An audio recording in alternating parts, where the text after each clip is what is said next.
Representative Kamlager-Dove. Thank you, Mr. Chair, and thank you, Undersecretary Helberg, for being here today. Undersecretary Helberg, your flagship PAC Silica initiative is focused on securing the semiconductor and AI supply chain and, quote, ensuring aligned partners build the AI ecosystem of tomorrow. But it is an open question whether one of those partners, the UAE and its national champion G42, is an aligned partner of the United States or just of the president. The Wall Street Journal recently reported that the chair of G42, who was also the UAE National Security Advisor, purchased a $500 million stake in Trump's crypto company just a few months before Trump greenlit 100,000 advanced AI chips to G42 and 400,000 chips to other firms in the UAE. Suspicious, concerning. Many folks would question if this is the greatest corruption scandal of this administration. Now, your PAC Silica initiative is further deepening ties between this administration and G42. So, Undersecretary Helberg, are you aware that the U.S. intelligence community has had concerns about G42's tech cooperation with China? Thank you for the question, Congresswoman. As part of this role, I get intelligence briefings and access to a lot of, if not all of the information available about the UAE as well as G42. What I will say is the UAE is an incredibly important partner. They are a major investor who has pledged to invest $1.4 trillion in the United States.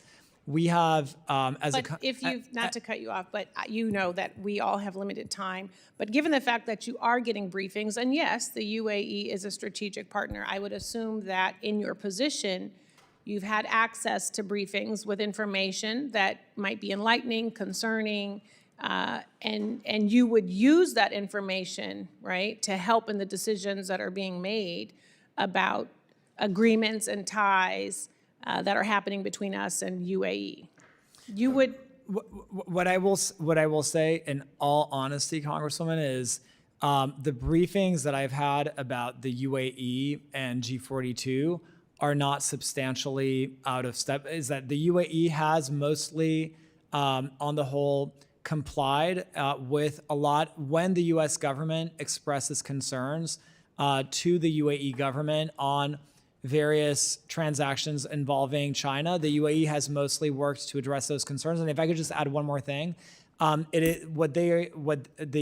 issues that have been points of concern are not substantially out of step with issues that tend to be concerns with a vast majority of partners, not just the UAE, including Canada. So I'm gonna have to, you can probably get to some of this in an additional question. Did the administration conduct a thorough assessment of G42's ties to China before bringing it into the PAC Silica initiative?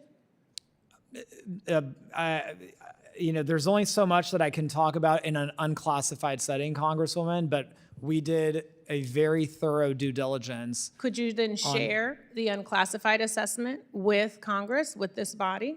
I mean, if the information that you received, you're suggesting, did not imperil the agreement, is that information that you could share?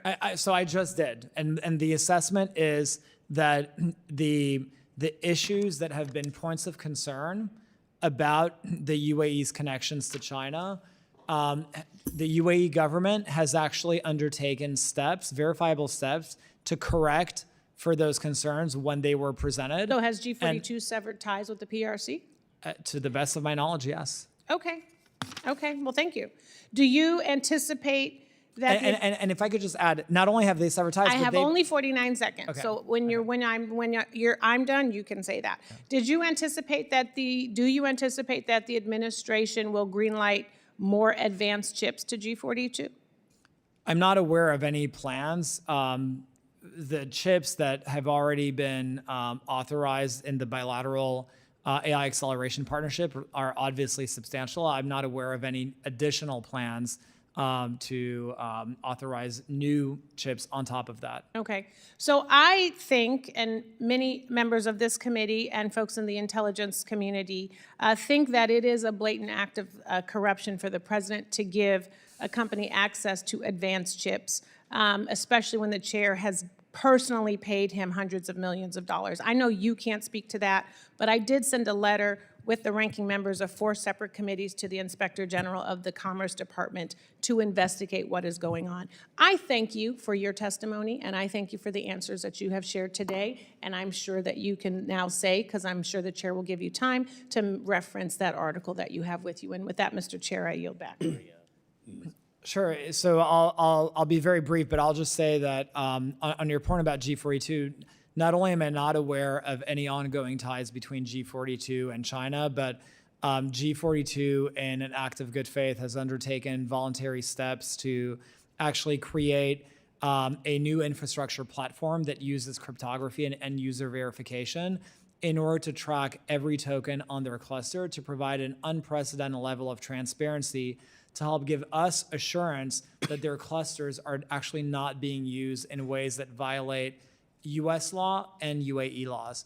And I think it's a welcome step. Our approach is trust but verify. And ultimately, we very much welcome the steps that they've taken.